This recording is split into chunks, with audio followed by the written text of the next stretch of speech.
someone who has been looking for a job since a long time with no luck, and you're trying to get those interviews, but you're not able to, and you have no idea what the recruiter actually looks for in an applicant, then this video is just right for you. Hello everyone, this is Rafeda. I know with the current market, a lot of you are struggling to land a role with the job market, with the tech market, with the layoffs.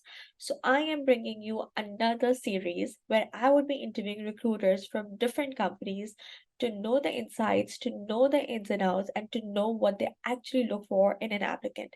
So without further ado, let's get you hired. Hello, everyone. Today, our guest is Jimmy, who is the talent advisor at GM Financial. He has been a recruiter for over 5 years with diverse industries from like startups to established corporations as well. We will be going over the ins and outs of landing a job and what recruiters look for. First of all, thank you so much, Jimmy, for being here. How are you? I am great, Rafita. How are you? I'm good too. Thank you so much for being here. Absolutely. So how about we start with you have been in the industry for so long. What do you think of the current job market? The current job market right now is definitely very challenging for a lot of people, especially in the IT space. But it looks like it is starting to turn around a little bit. So definitely see some optimism with certain positions, especially within machine learning, within AI, chatbots, automation. So definitely starting to see a little bit of a positive trend there. Yeah, I think it was really bad since past few months, but now it's getting better. So in terms of like how and where recruiters actually try to look for the candidates, is it just through LinkedIn or how would they look for one? Yeah, definitely. So primarily, I would say LinkedIn is obviously the main source that recruiters would go to either through organic searches or through recruiter searches. But we also use job boards. We use our own internal ATSs, reviewing past candidates. So there's a lot of different ways that recruiters can get creative and try and find the right candidate for the position. Makes sense. Since you mentioned about the ATS, so once you receive so many applications, does each application go through the ATS software?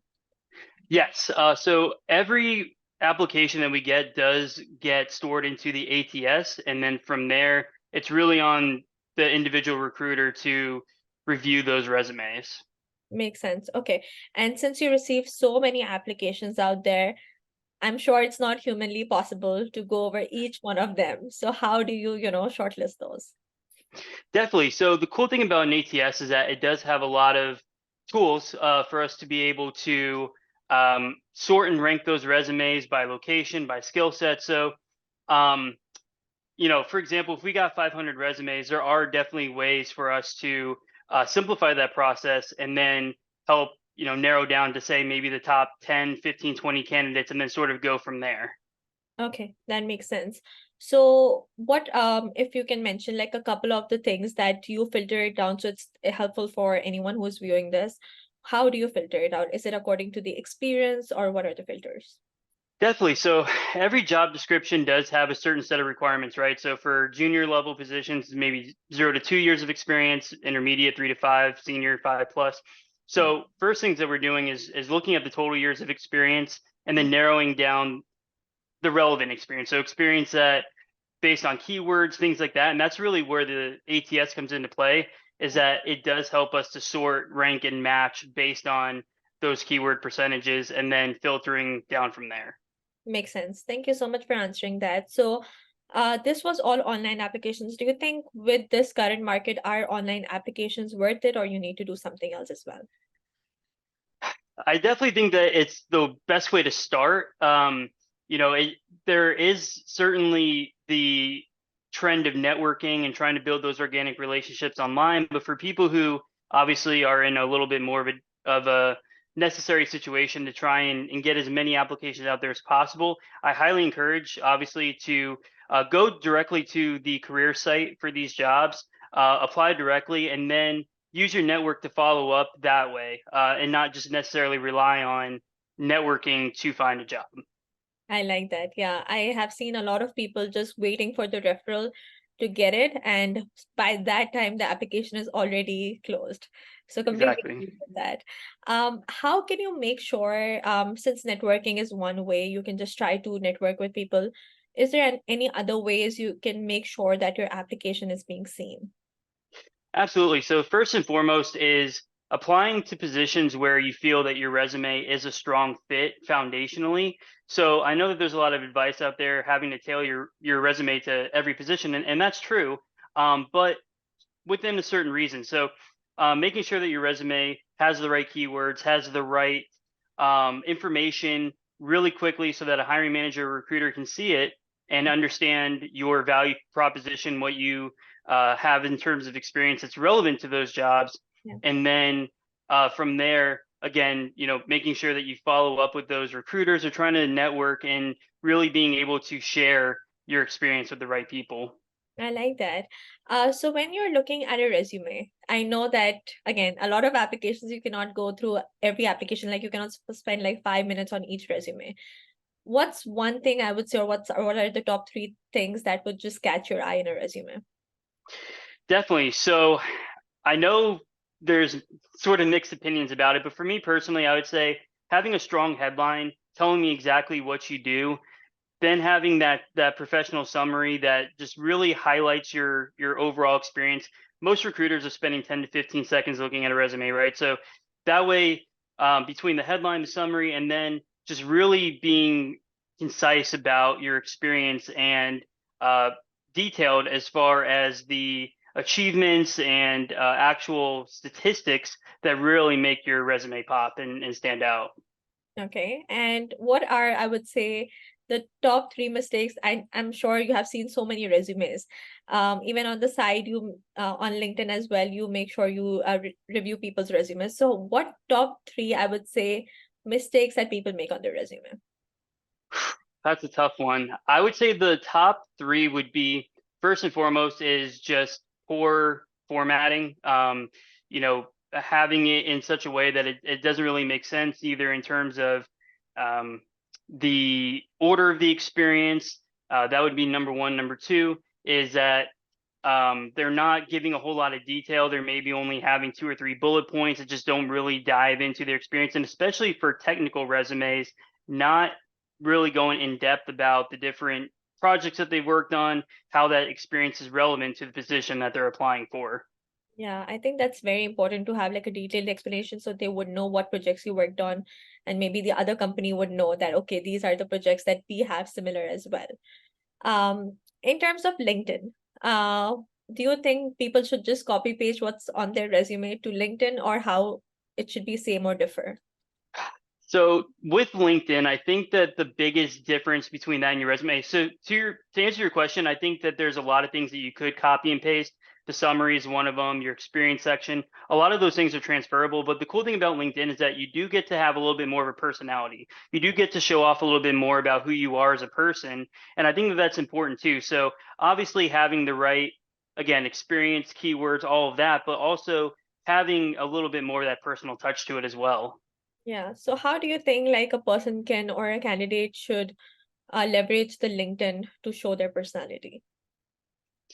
So definitely the summary section. I think that that's a really big um, component that does come up in a recruiter search. Is a lot of the keyword searches do actually come from the summary section. So if you have a really strong summary and you're able to also incorporate some of that personality in there, I think that that's really what can differentiate yourself between uh, a, a really unique candidate and someone who is just kind of going through the motions and took that extra step to have that on their profile, but having that little extra personalization piece definitely brings that human aspect to it as well.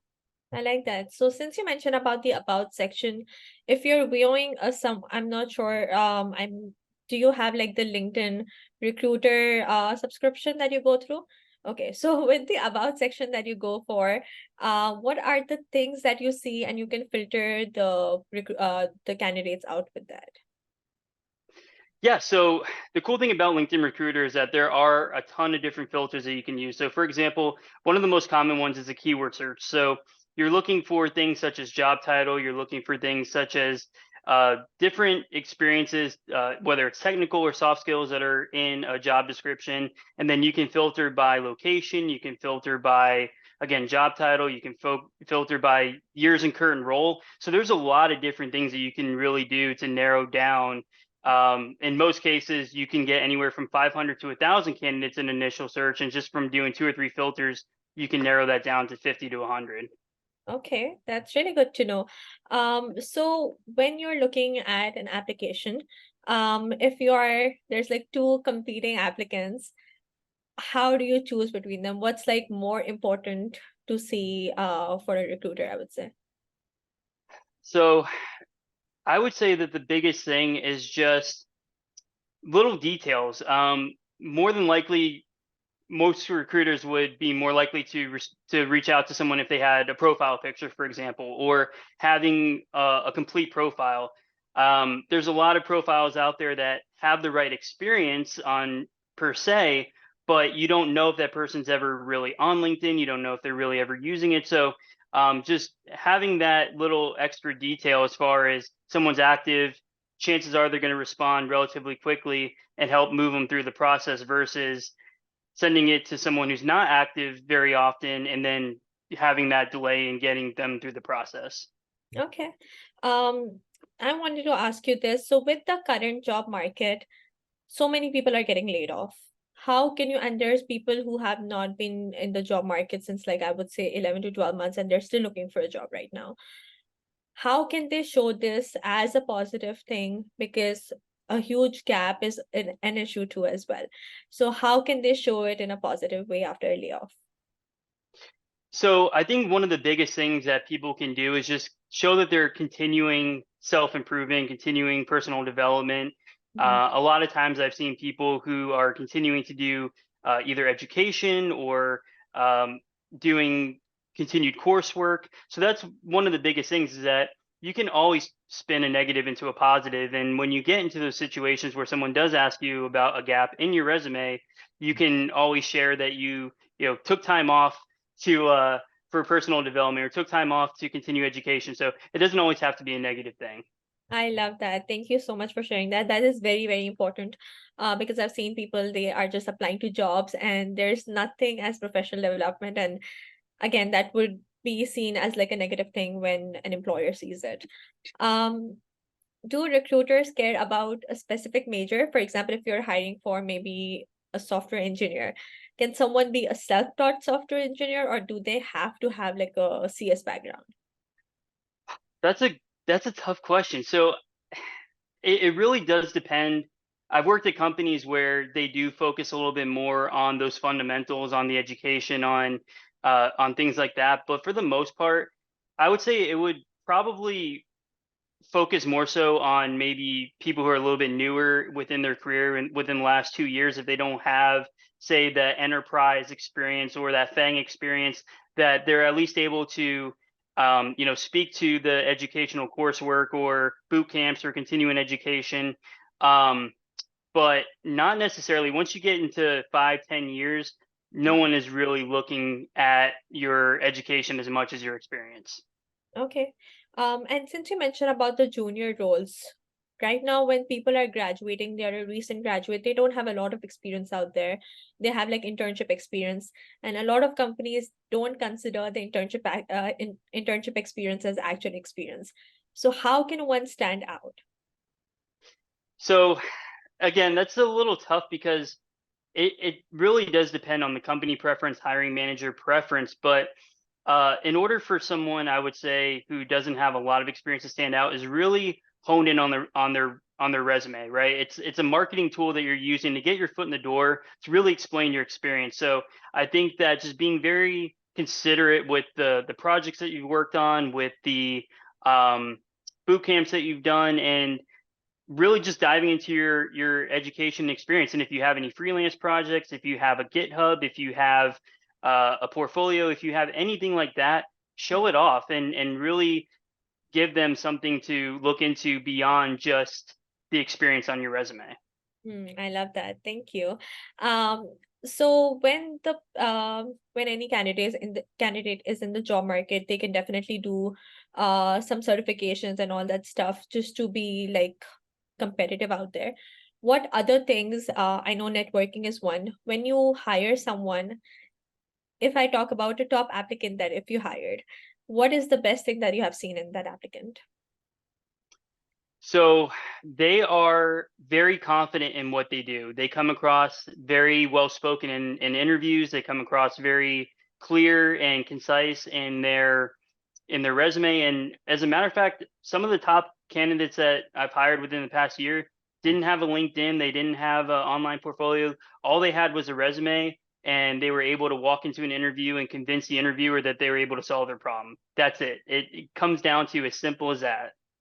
Yeah, okay, that's a good one. Another thing about the junior roles, does the college GPA matter? Not necessarily. I think that um, at a certain point, it really does depend, but in most cases, it really doesn't. I think that the coursework itself is a little bit more important, and being able to speak to it than just simply that number. Okay, that makes sense. Um, just last question. What advice would you have for the job seekers out there who either are like new grads or either who are experienced in looking for jobs? The biggest thing I would say is really just focus on three things. The number one is your resume, making sure that it really does tell your story, that it markets you in the best light possible. Second is in this job market where a lot of the entry level and even mid level positions are really competitive, is having that online presence either within your LinkedIn or your portfolio, GitHub, things like that. And the third thing is it's just putting in the effort. I know that there's a lot of you know not necessarily negativity, but uh, around reaching out to recruiters, reaching out to hiring managers, just kind of being proactive about that approach. And I think that that's really what separates candidates, is those who are really hungry for it, who are really willing to kind of take that extra step. And I think that that will really improve their chances of securing that position. Really great insights. Thank you so much for sharing that. Before I let you go, just one last thing. Are you currently hiring for any roles that anyone who is watching this can know? Absolutely. So right now there is definitely a big need in the cloud space. I see that as being an ongoing need. So anything that has to do with DevOps, cloud architects, cloud engineering, I definitely see that being a very hot space within the next year or so. Perfect. Thank you so much. Thank you so much for being here. This was very insightful for me as well. So thank you so much for sharing that and thank you for your time. Absolutely. Thank you so much for inviting me. For sure.